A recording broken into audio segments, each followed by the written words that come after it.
Senhoras e senhores, boa tarde. Em nome de Sua Excelência, a senhora desembargadora Célia Regina de Lima Pinheiro, presidente do Tribunal de Justiça do Pará, de Sua Excelência, a senhora desembargadora Rosi Maria Gomes de Farias, coordenadora estadual das mulheres em situação de violência doméstica e familiar no âmbito do Tribunal de Justiça, e de Sua Excelência, o desembargador Leonardo de Noronha Tavares, diretor-geral da Escola Judicial do Poder Judiciário do Estado do Pará, saudamos a todas e a todos que participam deste webinário, que marca a abertura da 19ª Semana da Justiça pela Paz em Casa, com o tema Os Impactos da Violência de Gênero sobre Mulheres Negras. Para fazer a abertura deste seminário, usará da palavra Sua Excelência, a desembargadora Rosi Maria Gomes de Farias. Boa tarde a todas e a todos. Na pessoa da desembargadora, presidente, Célia Regina Pinheiro, saúdo os e as participantes aqui presentes. O Tribunal de Justiça, por meio da Coordenadoria Estadual de Mulheres em Situação de Violência Doméstica e Familiar, de acordo com a Resolução 254 do Conselho Nacional de Justiça, CNJ, iniciou hoje a 19ª edição da Semana Justiça pela Paz em Casa. O objetivo do evento é aumentar a efetividade na ampliação da Lei Maria da Penha e agilizar o andamento de processos sobre violência de gênero. O evento ocorre até a próxima sexta-feira, dia 26 de novembro. Em prática, desde março de 2015, a Justiça pela Paz em Casa apresenta 3 edições de esforços concentrados por ano. A primeira ocorre em março, próximo ao Dia Internacional da Mulher, 8 de março. A segunda, em agosto, devido à data de sanção da Lei Maria da Penha.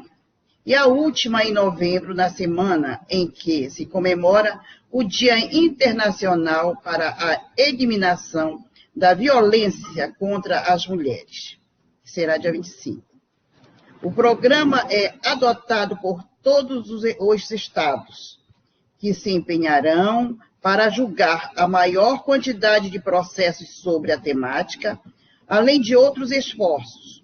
O projeto promove ações interdisciplinares que buscam dar visibilidade ao tema e sensibilizar a sociedade para a realidade de violência que as mulheres brasileiras enfrentam, como o webinário de abertura, que tem como tema os impactos da violência de gênero sobre mulheres negras no Brasil. Convidamos 3 mulheres para tratar dessa temática. A professora emérita da Universidade Federal do Pará, Zélia Amador de Deus, pesquisadora, artista e militante do movimento negro e feminista. É considerada um dos nomes mais importantes na luta antirracista e pelo direito da população negra. No entanto, por questões particulares, não poderá estar presente conosco hoje. Teremos também a senhora Lenivalda de Souza Xavier, presidente da Associação de Mulheres de Oriximiná, coordenadora de Articulação do Território Quilombola de Oriximiná, Movimento Unificado Negro do Baixo Amazonas, Conselho de Mulher de Oriximiná. E a querida Mafuane Odara, psicóloga e mestra em Psicologia Social pela Universidade de São Paulo. Executiva de Recursos Humanos, é uma das importantes vozes brasileiras nos debates de diversidade, equidade e inclusão no mundo cooperativo e público e nos desafios sobre as mulheres nas áreas de enfrentamentos a violências, maternidade e carreira, além da política institucional. Durante a semana, teremos outros 2 webinários, que tem como temática o webinário A Violência Psicológica e suas interfaces na rede de atendimento a mulheres de situação de violência e webinário de encerramento, Judiciário e Gênero, os impactos da desigualdade do gênero para mulheres do Poder Judiciário, mobilidade na carreira, produtividade, formação e produção acadêmica. Assim, é com prazer que declaro aberta a 19ª Semana Nacional da Justiça pela Paz em Casa do Judiciário Paraense, desejando a todos e a todas as magistradas, servidores e servidoras, muito êxito nos julgamentos dos processos e aos demais participantes, e que fazem aqui presente nosso agradecimento pela participação. Obrigada.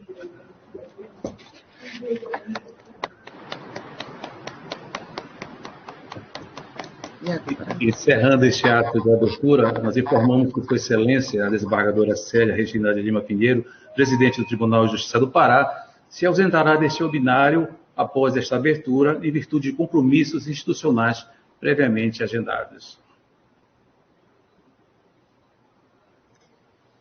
Obrigada pela presença, desembargadora Célia. Carinho imenso e feliz webinário. Obrigada, nossa querida Mafuane, obrigada. Imagina, um prazer. Iniciando este webinário, nós anunciamos a mediadora, que será Sua Excelência, a juíza de Direito Regiane de Oliveira, que é juíza auxiliar da CEVID. Obrigada. Novamente, boa tarde a todas e todos. Me permito fazer a minha apresentação e a autodescrição para pessoas que eventualmente não possam ver. Meu nome é Regiane de Oliveira, como já foi dito, eu sou juíza de Direito do Tribunal de Justiça do Estado do Pará. Estou como juíza auxiliar da Coordenadoria Estadual das Mulheres em Situação de Violência Doméstica no âmbito do Tribunal de Justiça. E sou uma mulher de cor branca, cabelos cacheados, estou na altura um pouco acima dos ombros, de cor castanho escuro, estou usando óculos de grau com armação marrom,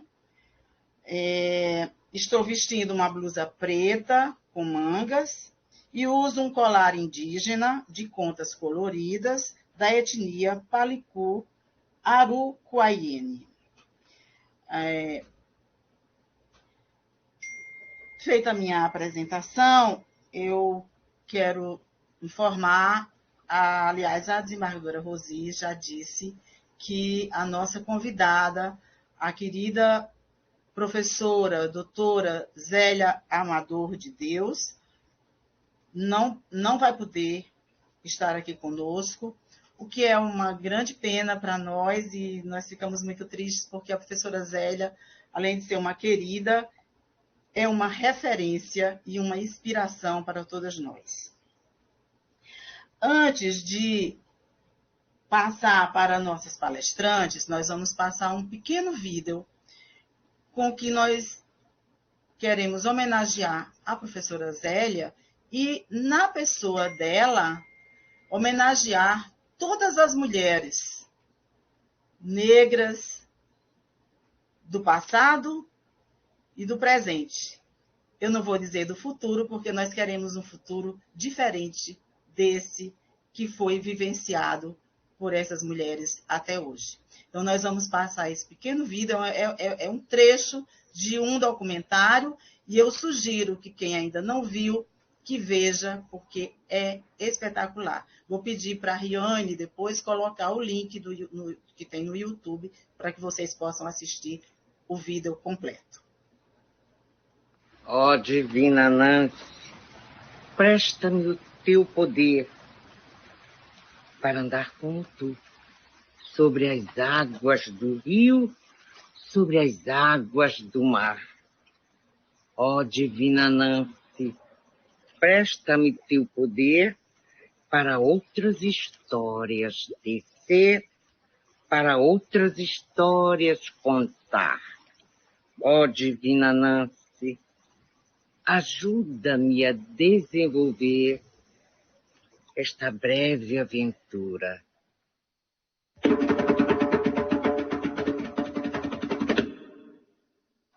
Muitos anos atrás, e sempre, eu tive que me construir e reconstruir, em dor, na minha ancestralidade, no amor, em Deus, em deusas, no zelo e na luta, sobretudo na luta. Tive que aprender a ser eu e outras, e a me reconhecer na minha pele, na minha cor. Precisei ter um nome, o meu nome.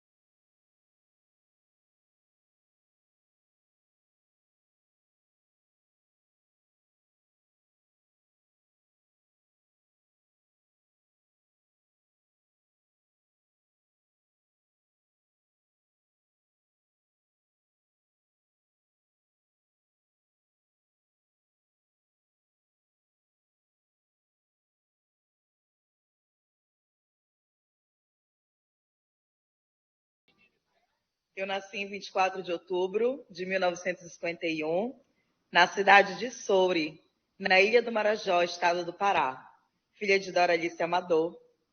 Desde criança, eu vim morar em Belém, na capital. Vim ser criada e vim morar com os meus avós, Francisca e Manuel de Deus. Tenho um irmão. Desde muito jovem, eu já ajudava a administrar o apertado orçamento familiar. Eu sempre digo que a Sacramento foi o meu primeiro universo, o meu primeiro mundo, digamos assim. Eu me criei com a minha avó, que era quem eu chamava de mãe. Inclusive, chamava meu avô de pai, porque meu pai ficou para lá, né? E a minha mãe era mãe solteira, empregada doméstica, trabalhava em casa de família e só podia me visitar aos domingos, que era quando ela vinha. Eu sempre trabalhei desde muito cedo para ir à escola. E eu fazia de um tudo para conseguir pelo menos o dinheiro do ônibus. Senão, eu ia a pé mesmo. Quando eu estava por volta de 9, 10 anos, no colégio, na escola, e era uma escola de freira, estava eu na terceira série. Eu vivia tranquila lá na turma. Depois é que eu fui perceber que eu era a única criança negra retinta daquela sala, que iam montar uma dança que era macumba. A freira, portanto, pediu que quem quisesse participar da dança ficasse de pé. E aí várias crianças ficaram, inclusive eu. E aí a freira foi escolhendo, sai tu, sai tu, sai tu, sai tu. Eu continuei em pé e ela não me mandou sair. Aí eu sentei, né? Foi todo mundo embora, as pessoas que foram ensaiar foram, e eu fiquei sentada remoendo aquilo. Quando acabou a aula, eu fui perguntar para a freira por que ela não me mandou sair. Até que ela me disse, não, é que para essas coisas a gente sempre escolhe as crianças mais bonitinhas, as crianças mais arrumadinhas. Então, eu comecei a me comparar com as pessoas que ela tinha escolhido, que ela tinha convidado. Eu nunca me esqueço que eu disse, mas ela chamou a Benedita. A Benedita era branca, mas eu achava a Benedita tão feia. A Benedita tinha uma cara de cavalo. Mas ela chamou a Benedita. Essa foi a primeira vez que eu sofri racismo. E não seria a última.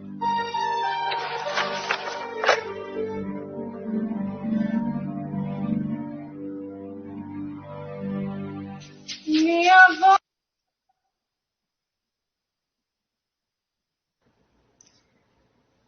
De arrepiar, né? Essa é a história da professora, atriz, doutora, diretora de teatro, Zélia Amador de Deus. Mas essa também é a história de muitas meninas, de muitas mulheres pretas desse nosso gigante país. E com esse vídeo, que eu sugiro que vocês assistam o documentário, que está no YouTube, nós vamos prestando essa homenagem a todas as mulheres pelo Dia da Consciência Negra, que foi dia 20, e nesses 16 dias de ativismo contra todas as formas de discriminação contra as mulheres.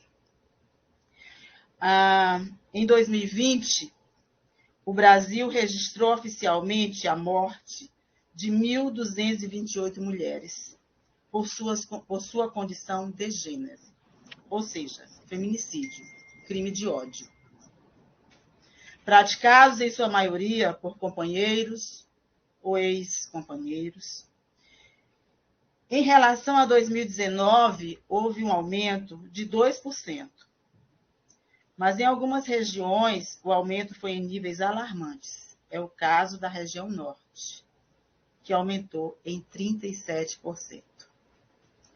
Segundo o Atlas da Violência de 2020, em 2002, 4.519 mulheres foram assassinadas.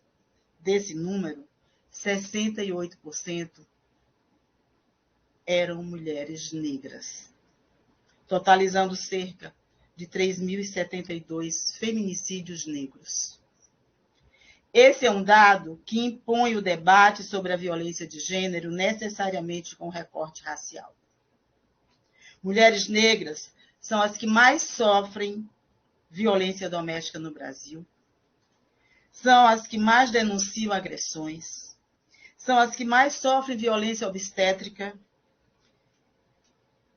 Isso é o que está demonstrado nos índices frios do Mapa da Violência, Monitor da Violência, Atlas da Violência e tantos outros institutos que pesquisam e monitoram a violência no Brasil. Luísa Bairros, ex-ministra de Política de Promoção da Igualdade Racial de 2011 a 2014, e que infelizmente não se encontra mais entre nós, faz muita falta, disse certa vez que o racismo e o sexismo influenciaram a sociedade brasileira no seu momento fundador. Isso está no DNA de nossa sociedade, é estruturante. E hoje, mesmo considerando tudo o que já mudou em relação ao que consideramos violência, não há como discutir violência contra as mulheres sem discutir racismo. Fecha aspas. É por isso também que nós escolhemos abrir essa 19ª Semana da Justiça pela Paz em Casa, com esse debate sobre os impactos da violência de gênero nas mulheres negras.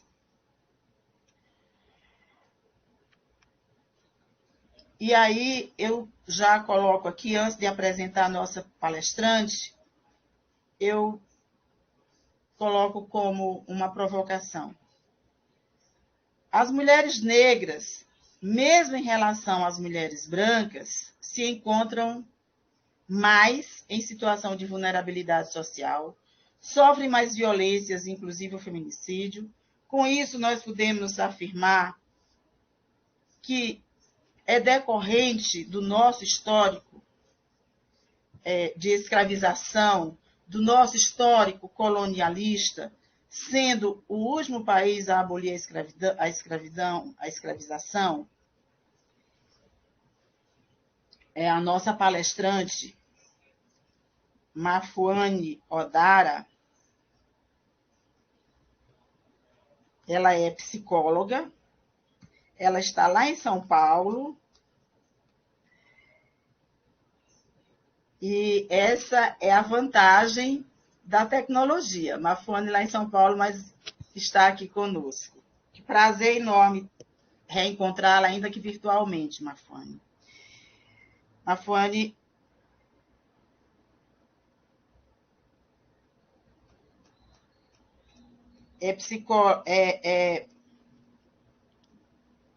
é mestre em Psicologia Social pela Universidade de São Paulo, executiva de Recursos Humanos, e é uma das mais importantes vozes brasileiras nos debates de diversidade, equidade e inclusão no mundo corporativo e público, e nos desafios sobre as mulheres nas áreas de enfrentamento às violências, maternidade e carreira, além de política institucional.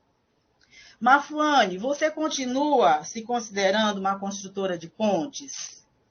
Se sim, que pontes você está construindo para promover o empoderamento das mulheres, em especial das mulheres negras, numa perspectiva emancipatória, considerando que, como nós já falamos, as mulheres negras estão na base da pirâmide, são a maioria das desempregadas, a maioria das trabalhadoras precarizadas e as que mais sofrem violência. A carne mais barata do mercado ainda é a carne negra? Com você, Mafuane. Ai, nossa. Primeiro de tudo, eu quero agradecer o Tribunal de Justiça do Pará, a desembargadora Célia Regina, que honra, que prazer ter a senhora como presidente dessa casa, a desembargadora Rosi, que tem feito um trabalho muito importante, e as minhas parceiras de luta, a doutora e juíza Rejane Ferreira de Oliveira, que tem sido incansável na luta contra a violência contra as mulheres, e a minha amiga Riane, que agora não só está desbravando o Brasil, como ela está desbravando o mundo. Que bom que o mundo tem você, viu, Riane? É uma honra estar aqui com vocês. Nossa, duas perguntas tão importantes. Eu acho que vale a pena para quem não me conhece, só para vocês contar, para vocês saberem um pouquinho de por que essa pergunta da juíza faz tanto sentido para mim. Eu venho de uma família de ativistas em direitos humanos e eu, como psicóloga, eu descobri muito cedo com os meus pais que cada um de nós tem uma responsabilidade indelegável de mudar o mundo. E com 15 anos eu comecei a trabalhar pelo fim da violência contra mulheres e meninas numa organização de mulheres negras. E nessa época, eu comecei a perceber que existia um tratamento diferente nos espaços do hospital para mulheres brancas e mulheres negras.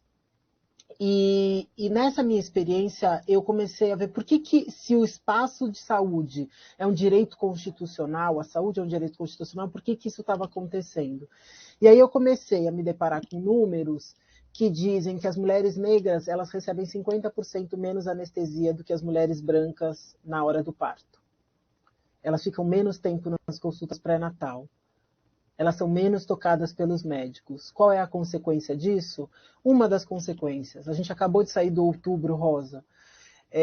O câncer, para que ele seja detectado e tenha a possibilidade de sobrevida, ele precisa ser detectado nos seus estágios iniciais. Isso acontece pelo toque. O que acontece no Brasil? A maior parte dos cânceres são em mulheres brancas e a maior parte das mortes são em mulheres negras. porque as mulheres não são tocadas, elas descobrem muito tarde, quando elas descobrem já é tarde para conseguir salvar muitas dessas vidas. Então, essas pequenas, parecem pequenas ações ou atitudes, elas geram o que a gente chama de racismo institucional, que é, como o Joaquim, né, o ex-ministro Joaquim Barbosa mencionava, é um ciclo repetitivo de desvantagens competitivas. Um ciclo repetitivo de desvantagens competitivas. O que acontece é que várias dessas situações se repetem ao longo da vida. Ouvindo a professora Zélia, que, enfim, queria que eu estivesse aqui com ela, ela foi uma das minhas grandes professoras, é uma grande inspiração para a gente. A gente precisa transformar esse sistema. E para transformar o sistema, a gente precisa reconhecer que esses problemas estão aí, para que a gente consiga transformar. E não basta que a gente não seja racista. Como diz Angela Davis, a gente precisa ser antirracista. E nessa minha construção, Juíza, eu decidi que o meu lugar era ajudar cada um a encontrar a sua parte de responsabilidade na transformação dessas realidades. Eu descobri muito cedo que a minha missão no mundo era reduzir desigualdades e construir um mundo que é melhor para todas as pessoas. Isso necessariamente passa por construir um mundo melhor para as mulheres negras e para as pessoas negras e para as mulheres, especialmente aí olhando as mulheres negras. E no meu mestrado, eu fui estudar se a cor e o sexo dos médicos, então, interferia na relação médico-paciente por todos esses dados que eu mencionei anteriormente. E para minha surpresa, no meu mestrado, que é uma outra história, né, que não foi para isso que eu vim aqui contar, mas que faz parte, eu me deparei com a necessidade da gente mudar os nossos pontos de partida. E é sobre isso que eu gostaria de falar. A construção da nossa sociedade, ela foi feita para não funcionar para as mulheres, especialmente para as mulheres negras. Quando a doutora Rejane fala das mulheres negras estarem na base da pirâmide, nos piores índices de todos os indicadores sociais, isso foi feito propositalmente para acontecer. E essa lógica é que precisa mudar, a lógica da escassez, a lógica da impossibilidade. E é sobre isso que todos os dias eu luto, para construir as potências, para valorizar as pessoas, para trazer as histórias e as trajetórias para esse lugar de abundância e não para o lugar de escassez. A gente enfrenta a violência reconhecendo que ela existe e construindo mecanismos para mostrar a potência das pessoas. Então, sim, respondendo a sua pergunta, eu me considero uma construtora de pontes e uma colecionadora de boas perguntas, porque eu acredito que são as perguntas que movem o mundo e não as respostas. Então, eu venho desde os 10 anos com essa minha missão de construir esse mundo melhor, e eu tenho feito isso em 4 grandes áreas. Uma é o enfrentamento da violência contra mulheres e meninas. A gente não consegue atravessar a ponte se a gente não reconhecer que existem impeditivos para que a gente consiga avançar. A discussão sobre maternidade e carreira, então entre ser mãe e ser executiva numa grande empresa de tecnologia, eu escolhi as duas coisas. E eu sei que eu faço parte dos 6% de mulheres que têm a possibilidade de escolher as duas coisas. A pandemia agravou muito essas condições, então a gente precisa criar espaços seguros para que as mulheres, especialmente as mães, possam ser o que elas quiserem. É muito importante que a gente equilibre os espaços de poder, por isso eu fico muito, muito feliz de ter 3 mulheres fortes, poderosas, nesse espaço que é tão importante do Tribunal de Justiça. A gente precisa ter mais mulheres nos espaços, não significa que são melhores do que os homens, mas significa que o equilíbrio de poder garante uma prosperidade das ações que a gente tem que fazer. E, por último, a gente precisa criar espaços que sejam seguros para as pessoas, emocionalmente seguros. Como psicóloga, eu fico muito feliz, né, entre aspas, mas feliz de ver que a gente está avançando, de reconhecer violências que antes eram muito difíceis de serem descritas, né? Que é a violência psicológica. Então, a violência psicológica sempre foi uma questão, ela sempre foi muito difícil de nomear, e esse ano, por conta de todos os processos que a gente está vivendo, a complexidade que a sociedade e as sociedades no mundo inteiro se colocaram, a violência foi escancarada em rede nacional e isso ajudou muito a reconhecer esse processo e a luta que os movimentos de mulheres e o feminismo têm trazido para reconhecer esse lugar da violência psicológica tão danoso quanto a violência física. Então, acho que esses são alguns dos simbolismos muito importantes. Então, eu queria aqui...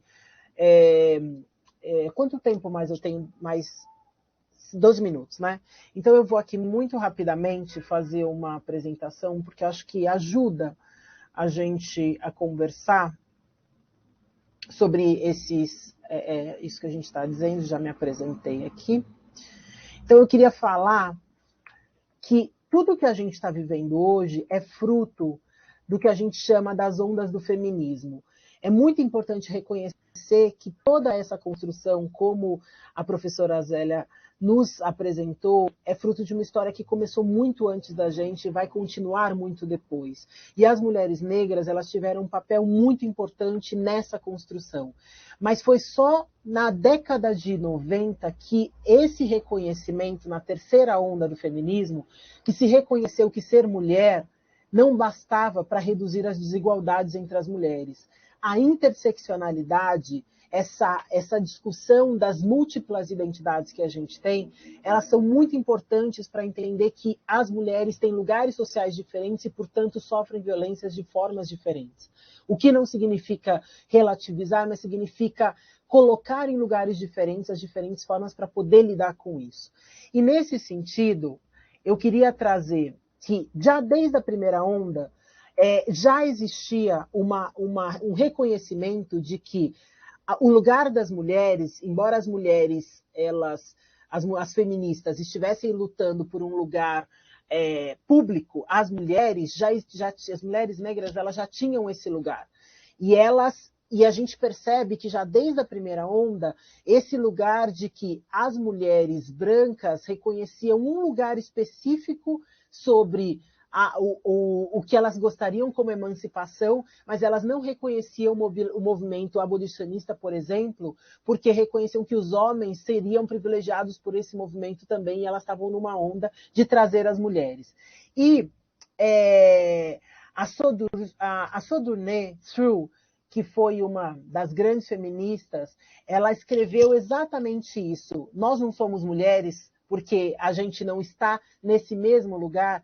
A luta das mulheres negras nunca foi a mesma luta das mulheres brancas. E esse reconhecimento, ele foi muito tardiamente reconhecido. E eu quero trazer um trabalho que foi feito pela Avon, que eu acho que representa muito, e é esse poema da Sojourner Truth, trazendo a importância das Aqueles mulheres homens negras. ali dizem que as mulheres precisam de ajuda para subir em carruagens e que devem ser carregadas para atravessar valas e que merecem um melhor lugar onde quer que estejam. Ninguém Mafuane, não está aparecendo, só o o assaltar som. sobre poças de lama e Não? Ué, agora estava aparecendo. Só o som, tava. Só o Naquela som? hora do teste, não, agora tá só o som. Na hora do teste passou a imagem e o som, mas agora só o som. Deixa eu ver. Vocês estão vendo a tela? Tá toda preta. nunca me ofereceram o melhor lugar. Poxa vida. Então, vou passar aqui, porque só para não perder o tempo, então. Depois eu mando o vídeo. Agora,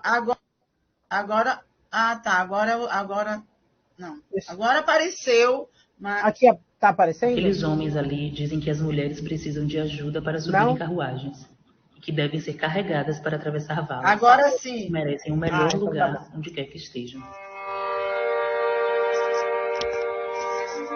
Ninguém jamais me ajudou a subir em carruagens ou a saltar sobre poças de lama e nunca me ofereceram o melhor lugar algum. E não sou uma mulher? Olhem para mim, olhem para os meus braços. Eu arei e plantei, e juntei a colheita nos ceveiros, e homem algum poderia estar à minha frente. E não sou uma mulher? Eu poderia trabalhar tanto, comer tanto quanto qualquer homem, desde que eu tivesse oportunidade para isso, e suportar o açoite também. e não sou uma mulher. Eu pari 13 filhos e vi a maioria deles ser vendida para a escravidão. E quando eu clamei com a minha dor de mãe, ninguém, a não ser os deuses, me ouviram. E não sou uma mulher?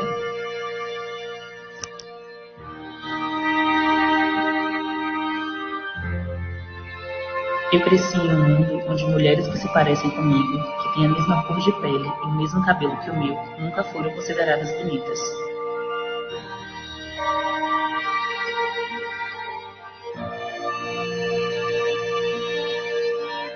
É hora de acabar com isso. Eu quero que as crianças olhem para mim e vejam meu rosto. E vejam também seus próprios rostos refletidos no meu.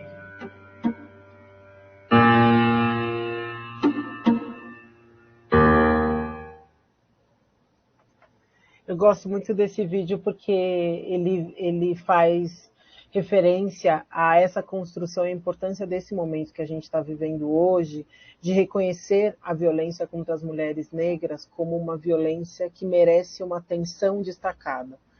E isso começou em 1975, com a Década das Mulheres, promovida pela ONU, com o Manifesto das Mulheres Negras nesse lugar. E a segunda onda, ela vem fortalecida por esse lugar das mulheres negras, com a Angela Davis trazendo a perspectiva de que quando uma mulher negra se movimenta, toda uma sociedade se movimenta com ela. E isso é muito importante para a gente começar a entender que, quando a gente fala sobre fortalecer as mulheres negras, a gente está subindo toda a base da pirâmide. E com a Audre Lorde, que nos ajuda a entender que olhar para as mulheres negras é entender que mesmo nós não seremos livres enquanto outra mulher for prisioneira, mesmo que as correntes dela sejam diferentes da minha. Então isso é muito importante. Reconhecer que o feminismo é uma luta de opressão e que eles têm as suas múltiplas facetas, e é muito importante reconhecer essas interseccionalidades. E aí vem a interseccionalidade na terceira onda para mostrar que não é sobre uma hierarquização dos marcadores sociais, mas sim um intercruzamento deles. Então se percebeu que ser mulher, você sofria determinadas formas de violência. Ser mulher negra te davam outras formas de violência. Ser uma mulher negra com deficiência, outras formas de violência. A interseccionalidade, ela é um componente muito importante para entender como operam as diferentes discriminações e opressões que acontecem na nossa sociedade. Então, entender esse lugar, a importância desse momento é muito relevante para a gente fazer as discussões nos lugares corretos. E a gente tem a terceira onda, que vem junto com as feministas negras. A Sueli Carneiro é um grande ícone desse processo para ajudar a gente a entender que não dá para a gente continuar olhando a discussão sobre violência sem ter esses vieses trazidos como relevantes. E aí eu quero retomar os dados que a juíza Rejane trouxe para a gente poder discutir o que isso significa. As mulheres negras, em 2020, elas, na verdade, com os dados de 2019, elas foram 66% das vítimas de feminicídio, 50% e quase 60% das vítimas de violência sexual. Então, ser mulher negra é um agravante nos processos de violência. 55% das que sofreram violência física e passaram pelo sistema de saúde no ano de 2019. Esses dados acabaram de sair do Fórum Brasileiro de Segurança Pública, são os dados de 2021, coletados em 2020, e eles continuam mostrando a desigualdade que as mulheres negras sofrem. Então, quando a gente olha aqui, as violências de gênero durante a pandemia, as mulheres negras foram quase 62% das vítimas de feminicídio em 2020. Elas sofreram muito mais de qualquer tipo de violência, as pardas e as pretas, quando comparadas com os outros grupos raciais. E elas têm maior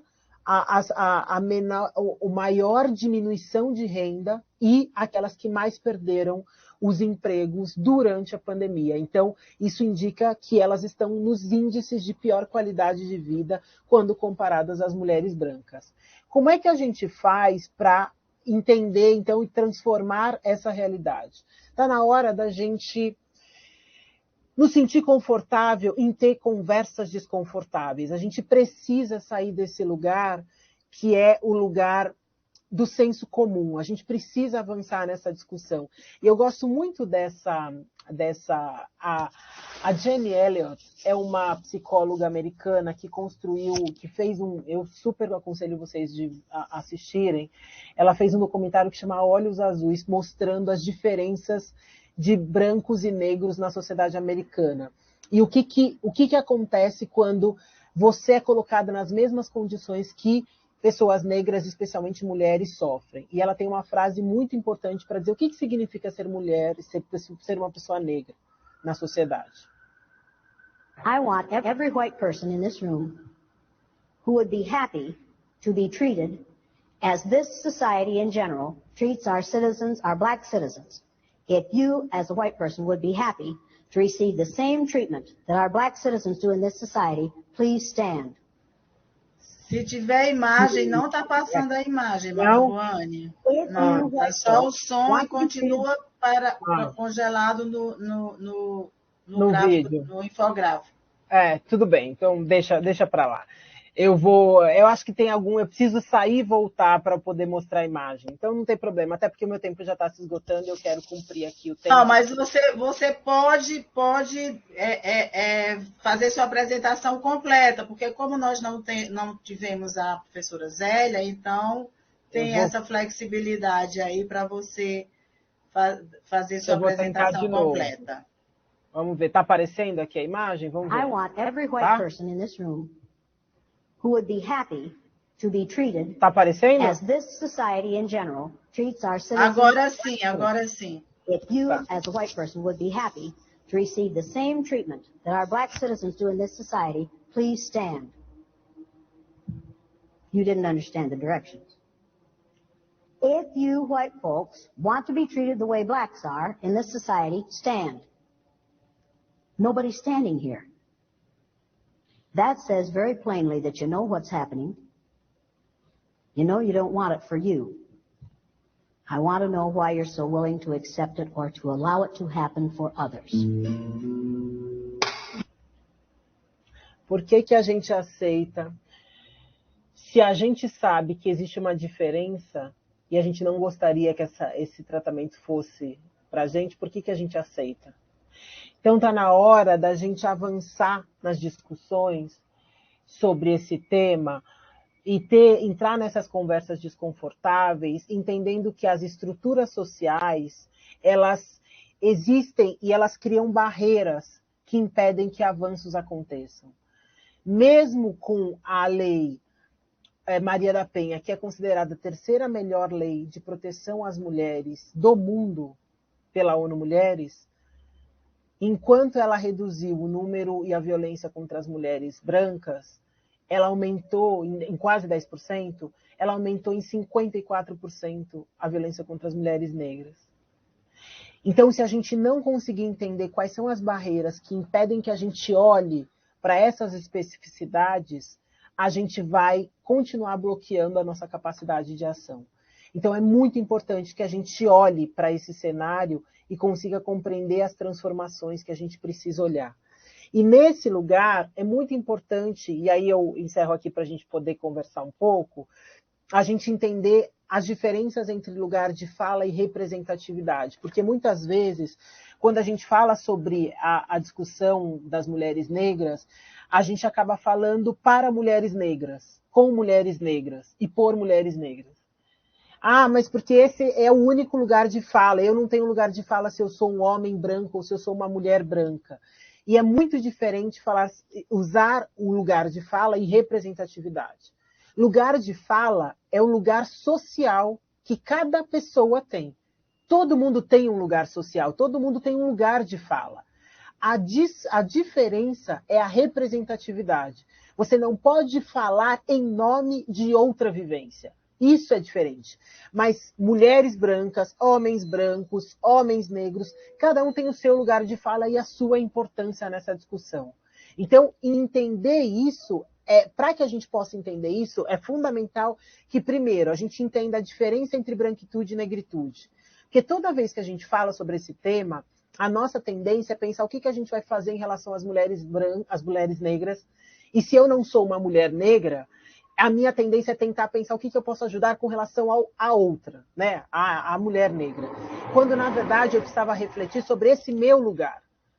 E esse lugar significa reconhecer que nesse lugar eu tenho privilégios. E esse é o grande problema, porque a gente coloca privilégio num lugar muito ruim. E privilégio, ou você tem ou você não tem.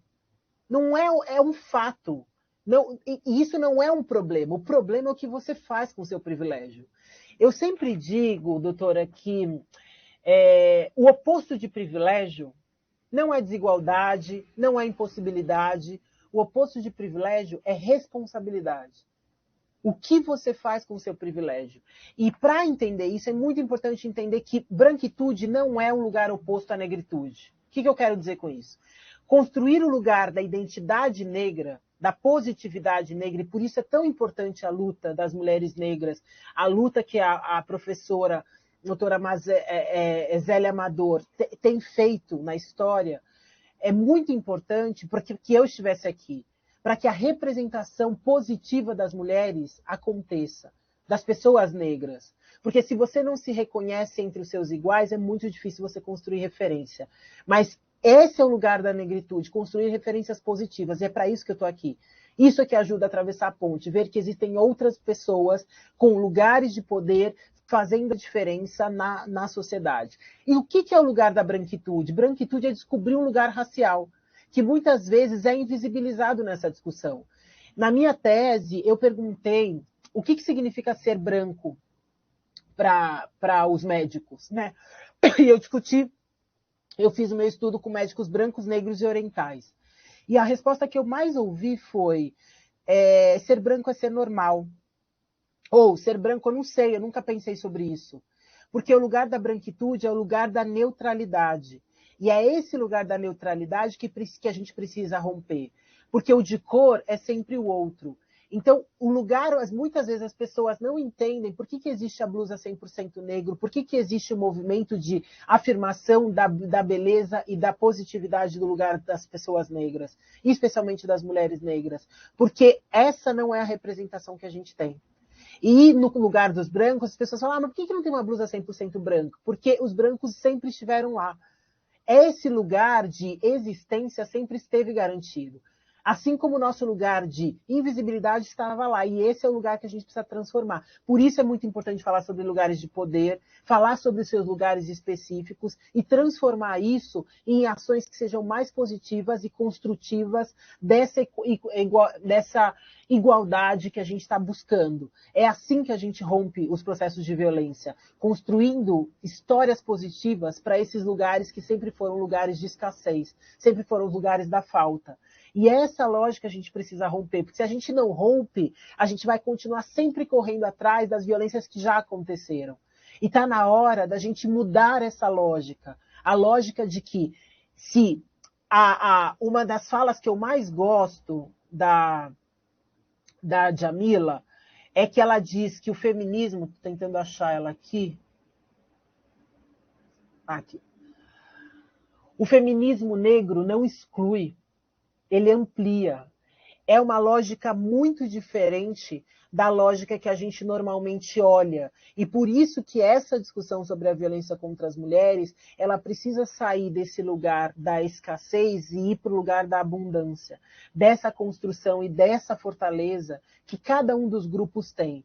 E olhando para as mulheres negras, que estão nos piores índices de todos os indicadores sociais, e elas estão na base da pirâmide social, é muito importante que a gente consiga começar a olhar para isso com muito mais responsabilidade. Se as mulheres negras ganharem, toda a sociedade ganha. Essa é uma lógica, e a gente aprendeu sempre o contrário. Por isso que a gente está num momento de sociedade tão importante da gente ressignificar aquilo que a gente dá e a força que a gente dá para as discussões que a gente está propondo. Não só para olhar para as mulheres, mas olhar para a importância da interseccionalidade para que a gente, de fato, consiga mudar essa lógica que está estabelecida. Deixa eu parar aqui de compartilhar. Está compartilhando ainda? Não está compartilhando. Não, era isso.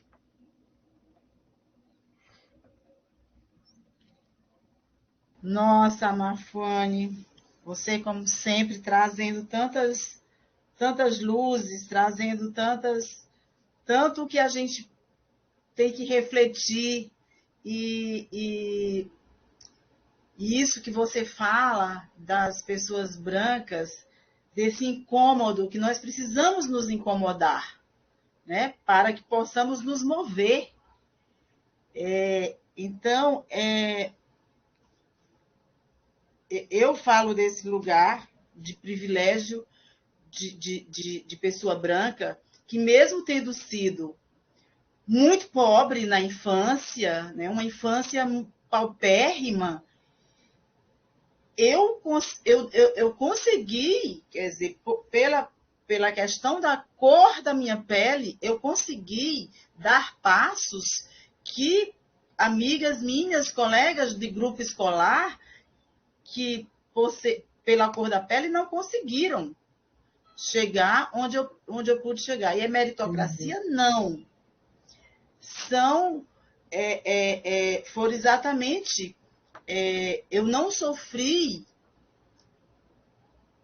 as dificuldades que elas sofreram, os preconceitos que elas sofreram, as limitações que elas sofreram. Eu falo elas, mas tinham eles também, né? Tinham meninos também, da minha infância no sertão, num lugar muito, muito pobre, e que ficaram para trás. Eu consegui dar passos, mesmo pela questão de classe. Posso dar um exemplo muito prático para ilustrar isso que a senhora está dizendo? É muito importante isso, porque isso se chama privilégio simbólico. O que é o privilégio simbólico? É aquilo que pessoas brancas não precisam parar para pensar. Vou dar alguns exemplos aqui. A capa do celular, a escolha da capa de um celular, pode ser a decisão entre a vida e a morte de uma pessoa negra. A escolha da capa de um celular pode ser a decisão entre a vida e a morte de uma pessoa negra. Escolher uma capa preta para um celular, numa batida policial, esse celular pode ser confundido como uma arma e essa pessoa pode levar um tiro. Isso é o tipo de coisa que brancos nunca nem pararam para pensar. Outra questão. Todas as meninas negras já tiveram a experiência de colocar uma toalha na cabeça. O que é essa... Não entendi a sua frase, Mafone. Pessoas negras sabem do que eu estou dizendo. Meninas negras sabem do que eu estou dizendo. Todas as meninas negras já colocaram uma toalha na cabeça para o cabelo balançar. Esse tipo de coisa não passa pela cabeça de pessoas brancas. As pessoas negras tomam todo o cuidado para entrar numa loja com a bolsa aberta e saem mostrando para garantir que elas não levaram nada. Mesmo aquelas que estão em condições privilegiadas financeiramente. São tipos de coisas que pessoas... É isso que eu estou dizendo. Privilégio simbólico é um lugar onde você... Por isso que é muito importante entender que quando uma mulher negra chega para pedir ajuda, ela já ultrapassou todos os limites. Porque ela sabe que mesmo quando indo pedir ajuda, vai ser muito mais complicado e ela vai ser acusada de uma forma muito mais violenta. E é por isso que os números são tão gritantes e as diferenças são tão grandes. Então, só para ilustrar isso que a senhora está dizendo, da importância de reconhecer que os privilégios não é sobre ser chamado de macaco, não é sobre... E às vezes os médicos me perguntavam assim, mas a gente não trata diferente. Não é que chegar na hora da fila e a gente vai falar assim, esse aqui eu vou atender, esse aqui eu não vou atender. Mas as coisas, a estrutura foi feita para não funcionar. Elas nem chegam. E essa é a lógica da intencionalidade. Se eu não for intencional na minha transformação, eu vou continuar reproduzindo a desigualdade. Por quê? Porque a sociedade foi construída para não funcionar. para as pessoas negras, para as mulheres, para a população LGBTQIA+, para as pessoas com deficiência, para as pessoas mais velhas. Ela foi estruturada para não funcionar. Se eu não mudar o mecanismo de como eu penso e de como eu estruturo cada uma das minhas ações, eu vou reproduzir a violência mesmo que eu tente combatê-la todos os dias. E é por isso que é tão importante esse momento, essa abertura da 19ª Semana de Justiça pela Paz em casa, porque é assim que a gente vai transformar, quando a gente começar a se entender como parte do problema, para que aí a gente seja parte da solução. Então, gostei muito da fala da senhora nesse lugar de responsabilidade e corresponsabilidade na transformação. Obrigada, Mafone. Riane, como é que está a situação da nossa outra convidada, a Lenivalda, lá de Oriximiná?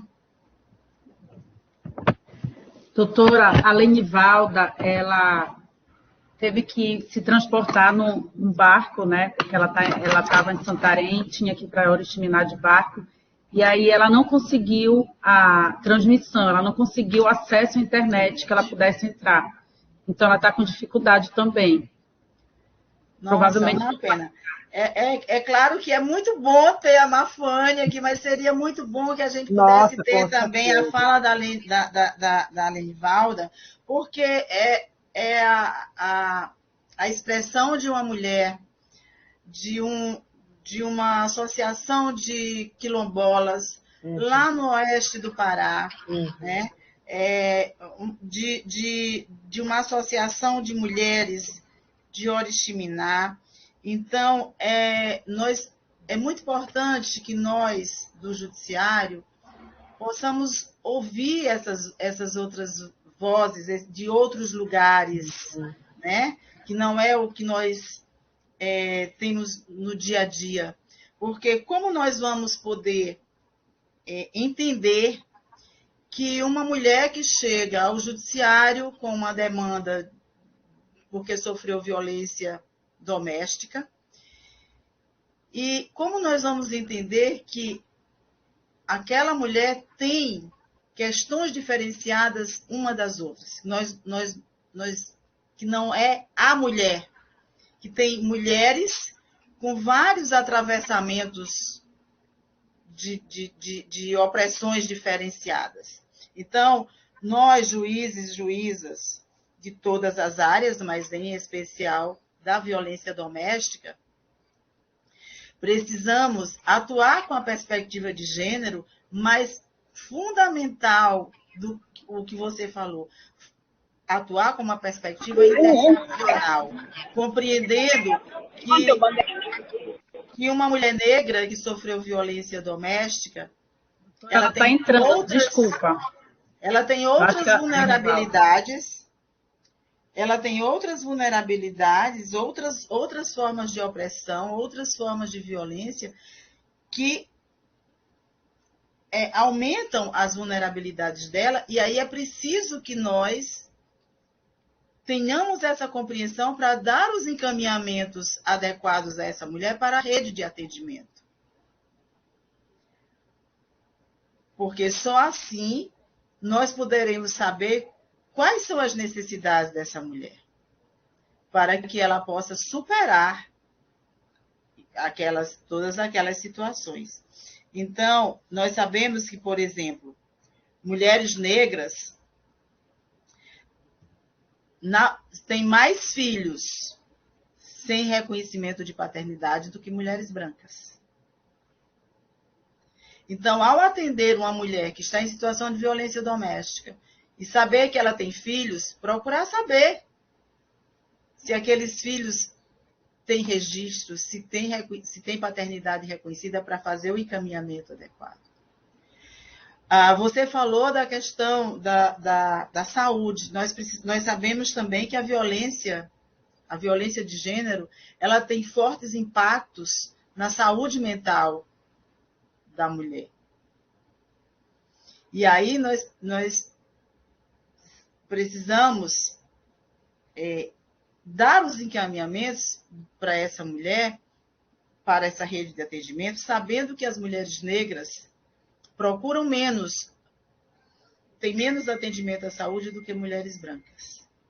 Então, todas essas questões é preciso, por isso que é importante a gente ouvir, nós, juízes e juízas, ouvirmos pessoas que atuam, que têm uma militância, que são ativistas dos direitos humanos das mulheres e das mulheres negras, para que nós possamos ter essa compreensão e ter uma atuação que possa efetivamente garantir os direitos dessas mulheres.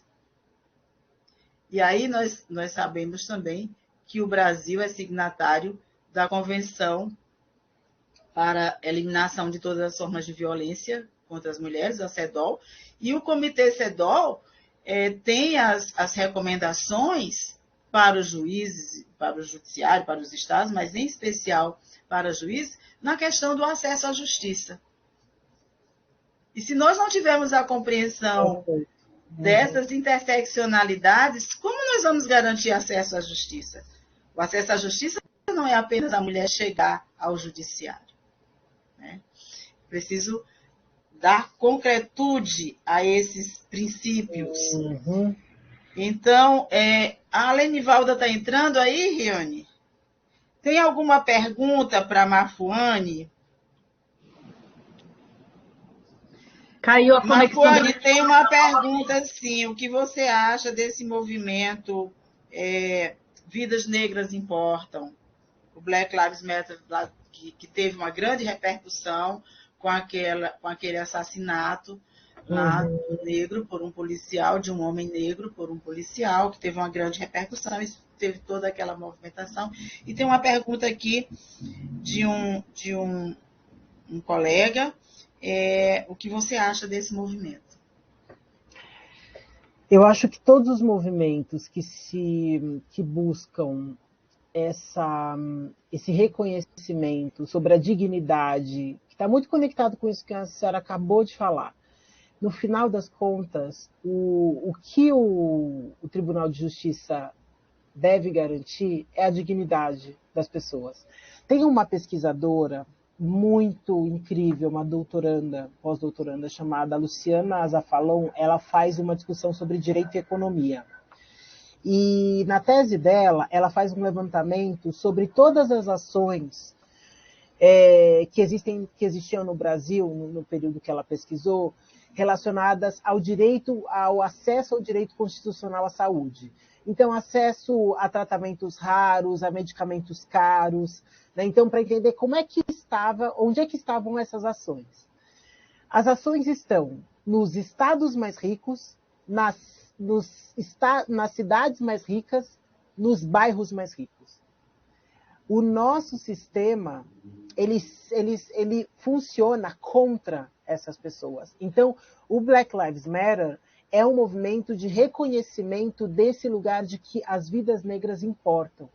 Quando a gente tem o Fórum Brasileiro de Segurança Pública, lançou agora, né, o último anuário, e eles fizeram um levantamento da última década. Quase 500 mil de negros, jovens negros, foram assassinados pelas mãos do Estado. Essa violência do Estado. Quase 500 mil de jovens foram assassinados na última década, contra 180 jovens não negros. 75% dos jovens assassinados, das pessoas assassinadas, são jovens negros. 75%. Vidas negras importam? Por isso, esses movimentos, eles têm um valor, assim como o feminismo tem um valor, assim como o movimento de mulheres tem um valor. As pessoas, muitas vezes, o que acontece? Por isso que eu me coloco nesse lugar. É muito importante as pessoas entenderem o que isso significa. Porque muitas vezes essas lutas identitárias, elas são reconhecidas como mimimi ou como vitimismo, né? E esse lugar, ele é muito importante para reconhecer que essas lutas, elas são legítimas. E elas não são lutas para que um grupo seja superior ao outro. Elas são lutas para que exista igualdade de oportunidade e dignidade. para que a gente construa de fato um mundo que seja justo, equânime, seguro para todas as pessoas. Isso necessariamente significa que ele seja seguro para cada uma das pessoas. Então, essa é uma transformação muito importante. Está na hora da gente sair dessa superficialidade, muitas vezes. Eu gostei muito dessa pergunta, porque é isso, ajudar a gente a entender o que é esse lugar, que é eu concordo, eu não concordo. Né? Eu concordo, eu sou contra, eu sou a favor das cotas. A questão tem que ir um pouco mais profunda. Por isso que é tão importante fazer essas reflexões. Porque não é, a gente compreende que existe uma desigualdade. Hoje, diferente da geração dos meus pais, é visível para grande parte da população de que existe racismo no Brasil. O problema é que os racistas não existem. Quando você pergunta, mas você... Não, eles sumiram todos. Eu conheço alguém que é, mas eu não sou. E essa é a questão. Assim, quando a gente não se reconhece como parte do problema, não tem como a gente fazer parte da solução. Porque cada um de nós tem uma responsabilidade nessa história. Então, acho que essa é a transformação e por isso que é tão importante o Black Lives Matter.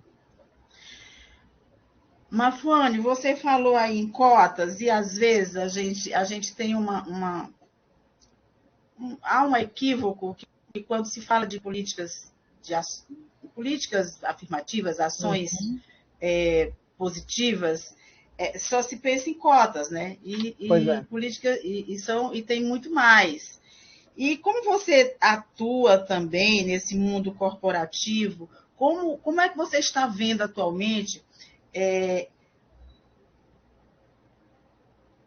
o mundo, as empresas, algumas empresas descobriram já, ou entenderam, compreenderam que a inclusão é importante, que a diversidade é importante, que é preciso, que a pluralidade é importante e que, como empresas capitalistas, que elas não querem ter a imagem delas associada a determinadas questões de machismo, de misoginia, de racismo.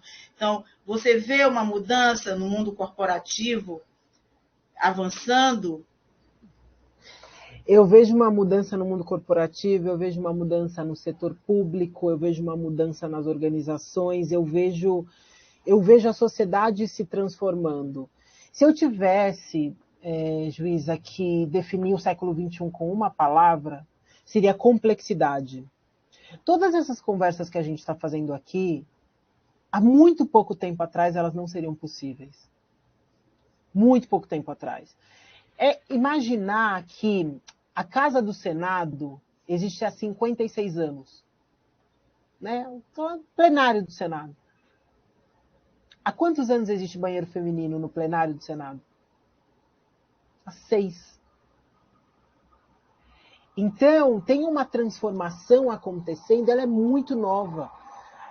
Esse ano ainda, os planos de saúde pediam autorização para o marido para colocar DIU nas mulheres. Esse ano, 2021. Até 3 anos atrás, estava tudo bem ejacular numa mulher no transporte público, porque isso era só importunação ofensiva ao pudor. 3 anos atrás. Então, as transformações, o que acontece é que a gente está mais vigilante, que não significa que as violências não aconteçam, mas significa que a gente está mais vigilante. Então, eu vejo uma transformação da sociedade entendendo que é o seguinte, é a nossa pluralidade que vai levar a gente para o futuro. As instituições, e é isso mesmo que a senhora trouxe, perceberam, por bem ou por mal, tá? Então, eu sempre digo que por oportunismo ou por oportunidade, elas estão tendo que rever uma série de políticas, uma série de processos internos, de avaliação, de contratação, de reconhecimento, de manutenção. Por quê? Porque as pessoas agora cada vez mais querem estar ligadas a instituições que realmente promovem processos de transformação positiva. Isso está começando sim pelas empresas, mas também acontece no setor público, principalmente agora com o processo da pandemia. Você começa a ver os governos muito mais responsáveis por um processo de transformação mais significativo. Então, tudo isso é a complexificação do processo, sim. Então, E os meus pais tiveram que dizer para o mundo que existia racismo. O meu papel é construir uma ponte para que os meus filhos possam viver experiências melhores. E as gerações seguintes, experiências significativas. Eu ainda faço parte da primeira geração de primeiras e de primeiros. Assim como a senhora também faz parte dessa geração de primeiras. Quantas juízas. Né? Então, essas transformações, mas são as últimas gerações de primeiras que teremos. Então, ela se transforma muito lentamente, menos do que a gente gostaria, mas sim.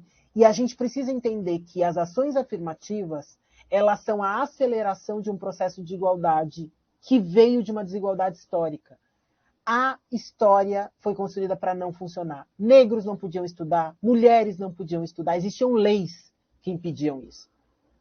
A construção de ações afirmativas é exatamente a contrapartida, a contranarrativa e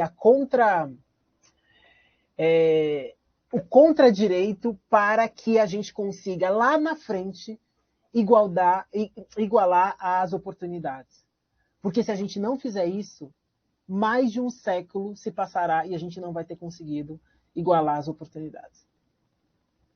Nós, que somos parte de um sistema e que temos a justiça como central para o nosso processo de atuação, não podemos permitir que isso aconteça. Não dá para esperar mais um século. É isso. E quando fala de ações afirmativas, que as pessoas vêm logo com a questão da cota, de cota para a universidade, eu fico pensando que as pessoas sequer conhecem que cota para a universidade não começou agora, lá em 1968, com a lei do boi, né? Que fizeram a lei de cotas. Mas para quem? Para filhos de proprietários de terra, porque interessava melhorar a produção, então vamos colocar os filhos de proprietários de terra nas escolas agrícolas, né?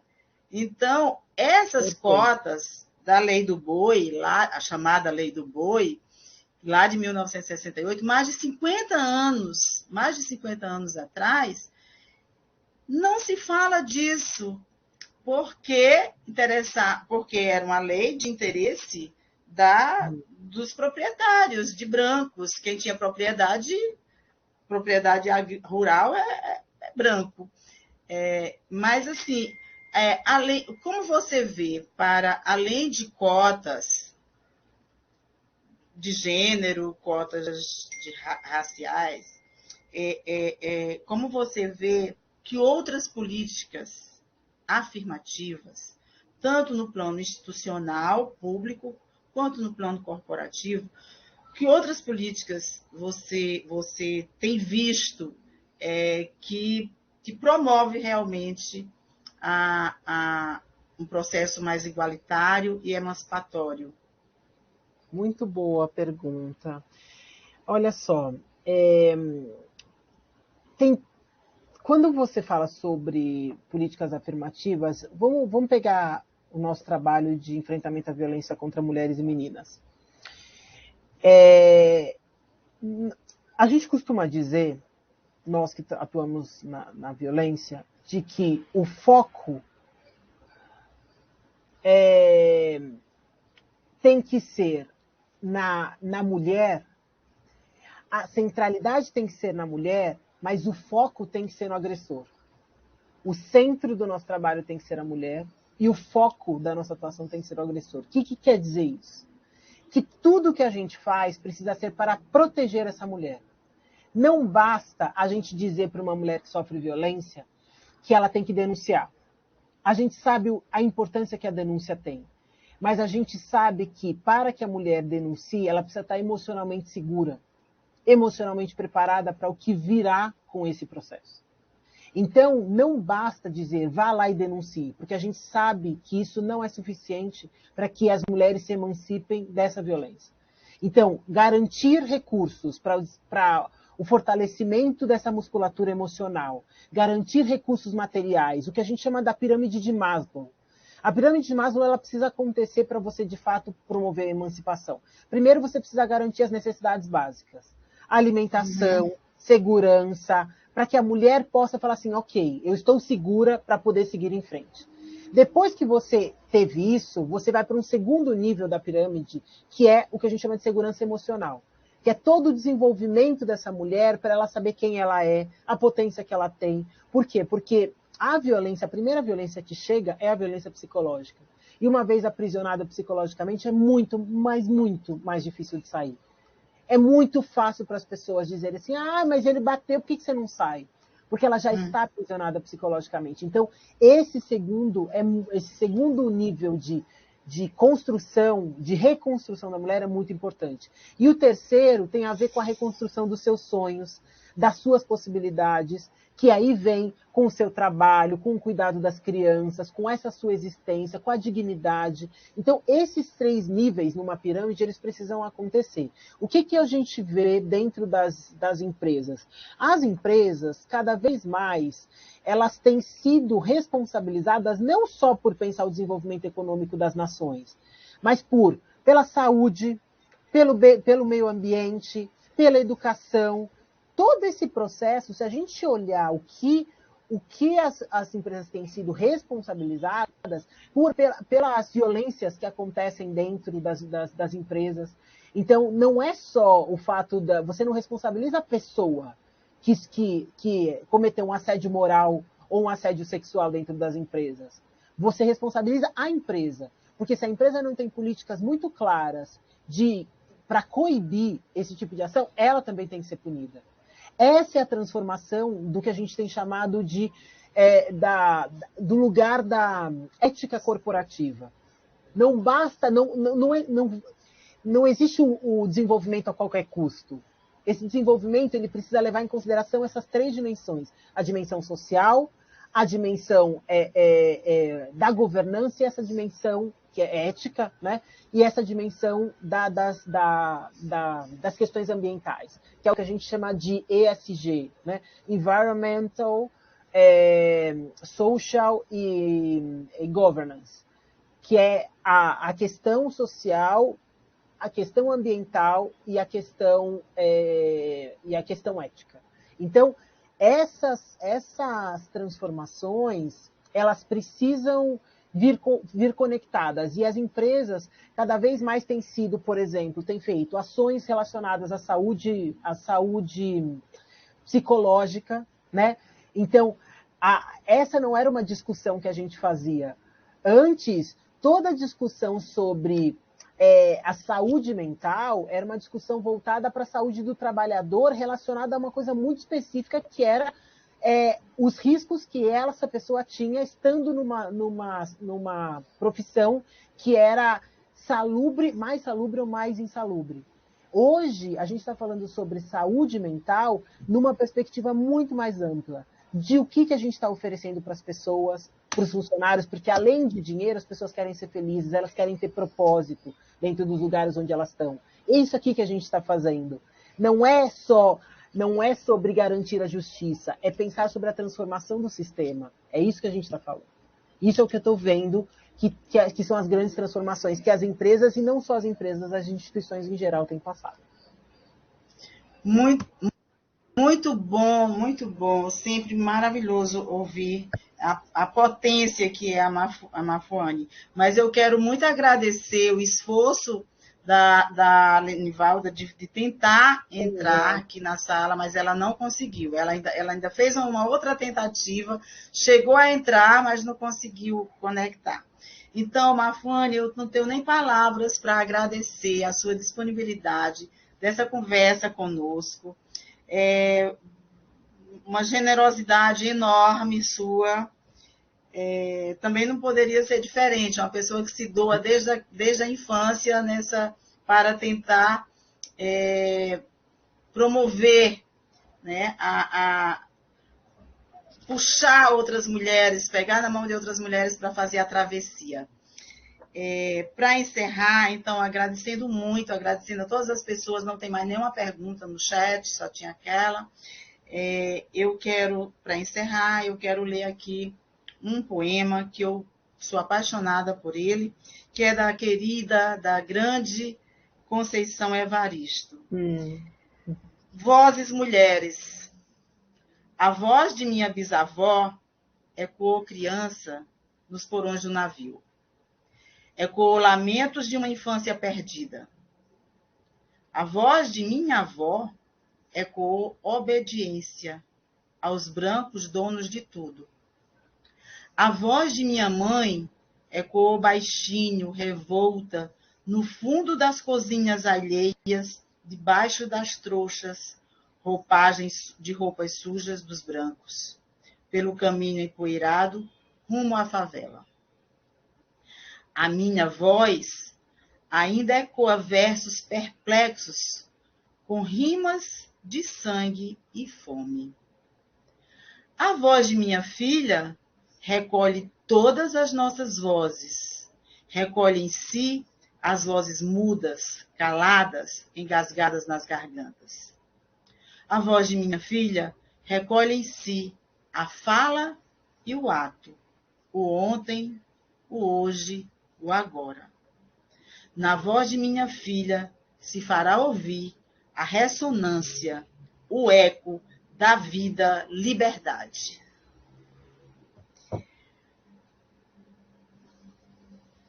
Com essa fala com essa poesia tão potente, tão forte de Conceição Evaristo, nós encerramos aqui o nosso primeiro dia da Semana pela Paz em Casa. Convidamos a todas e todos a acompanharem os próximos webinários, o do dia 25, sobre violência psicológica, e no dia 26 nós encerraremos com o nosso debate sobre a participação das mulheres no Poder Judiciário. Então, um beijo grande para todo mundo, saúde, continue cuidando-se muito, porque a pandemia ainda não acabou. Beijo grande. Muito obrigada.